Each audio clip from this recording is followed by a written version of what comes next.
Hey there guys, I am the Six Machine and welcome back to another Warhammer video. Today we're going to be taking a quick look at some of the units which seem to be coming out, from what we can tell so far at least, pretty well in the new ORK Codex. And I wanted to start off with a unit which has always been a particular favourite of mine and which was, I think, a little bit of a sleeper hit in 8th edition, and that is the unit that got the brand new models that nobody was expecting, the Deffkoptas. So with their fancy pants brand new models, just what kind of changes have we seen for them in the rules that we have so far? And before we start, I just want to say this isn't going to be a full unit review like I've done with the Dark Angels. I will be doing those when the codex is actually in my hand, but for now I just wanted to take a look at a few of the units that I personally really hoped would still be good or would improve going from 8th edition to 9th edition,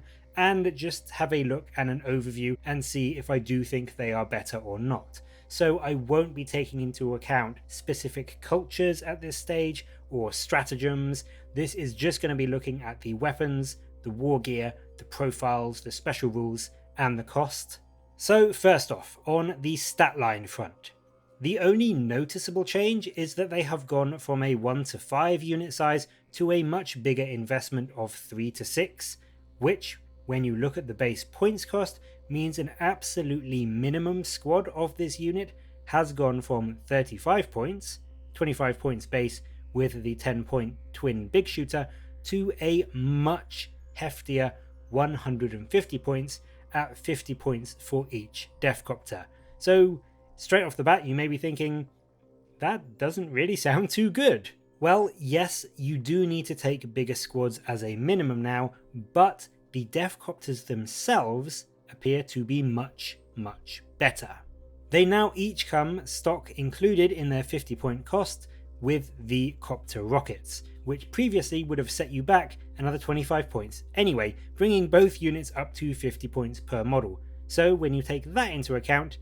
it's pretty much just a wash on the points cost. So let's take a look at the rockets themselves. They have gone from an Assault 2, Strength 8, minus 2 AP, 3 damage profile in 8th edition to an absolutely fantastic Heavy 2d3, Strength 8, minus 2, 3 damage. So yes, you've lost the ability to advance and fire these guys, but with a 24-inch range and a 14-inch move, you should realistically be able to get a bead on pretty much anything on the board that you need to shoot at, and instead of that you've gained potentially 4 extra strength 8 attacks, and with average rolling you've doubled the number of shots you'll be firing, at least with the average on 2d3 being 4. So immediately that is a huge point towards the new profile in my books. With the ballistic skill of 5+ that these guys have, you go from an average of 0.6 hits in 8th edition to 1.3 hits now. In addition to that, now every 1 in 3 Deffkoptas can swap out their rockets for the, again, much improved custom Mega Blaster, which I think they did used to be able to do, but that is now Legends, or it was Legends towards the end of 8th, so they couldn't do that, but now they have that option again, and the custom Mega Blaster retains its assault profile, but gets a very tasty bump from 1 shot to D3 with that brilliant Strength 8, minus 3 AP, D6 damage profile. So that is another big boon for the current 9th edition Deffkoptas in my opinion, although I will be honest, I do think I will keep most of mine as the rockets, because I do prefer that 2 D3 shots compared to the D3 of the Mega Blaster. And that is not all that the new Deffkoptas have going for them on the damage front. Although both profiles still have 2 attacks, the melee weapon of these guys, the Spinning Blades, has gone from letting you roll D3 hit rolls for each attack and then swinging at Strength 5, no AP, 1 damage, to now just letting you roll a flat 3 hits per attack, so jumping from an average of 4 attacks per copter to a guaranteed 6.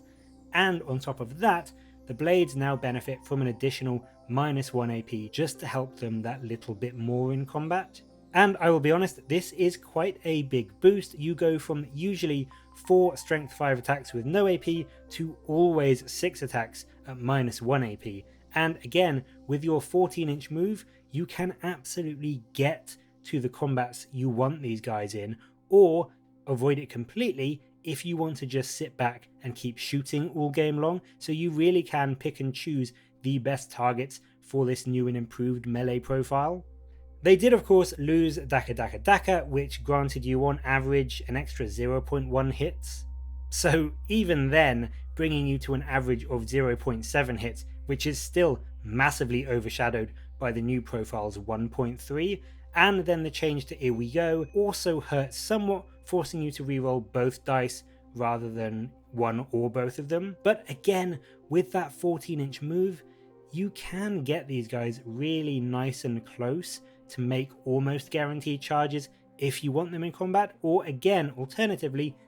most people I'm sure will probably just use that movement to keep them moving around, firing 2d3 rockets into your enemy battle lines all game long. And so from that perspective, the change to Here We Go doesn't necessarily affect them all that much anyway. And then of course, in return for those losses, as vehicles they benefit from the speed war rule, letting them for 2 entire turns get an additional -1 AP on their rockets, bringing them up to that incredibly sweet -3 AP, which really does terrify a lot of armies across the game. In addition to that, of course, on the survivability front, the brand new Ramshackle rule has been added to their profile, giving them that somewhat divisive, but honestly pretty decent buff overall, meaning that any firepower aimed at them that is under strength 8 gets -1 to its damage characteristic. And so that means that things like heavy bolters and autocannons, which, let's be honest, are weapons that are a genuine threat and likely to be aimed at the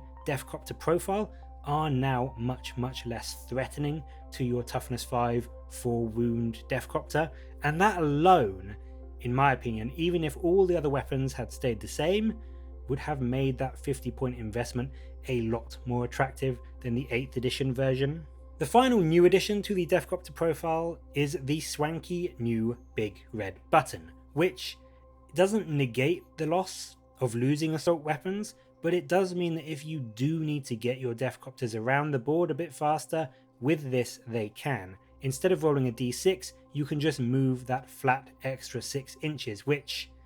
I will be honest, I don't see it being used very often with the Deffkopta's already good movement and decent ranged guns. But if you need that 20-inch movement for a crucial turn, or to get yourself behind some cover or onto an objective, they can move a guaranteed 20 inches rather than be reliant on the d6 roll, which they were previously. So there we go, the Deffkopta. I think it has got a pretty significant buff in the new codex, and whilst yes, it is a higher cost of investment per unit if you wanted to go for absolutely minimum unit sizes,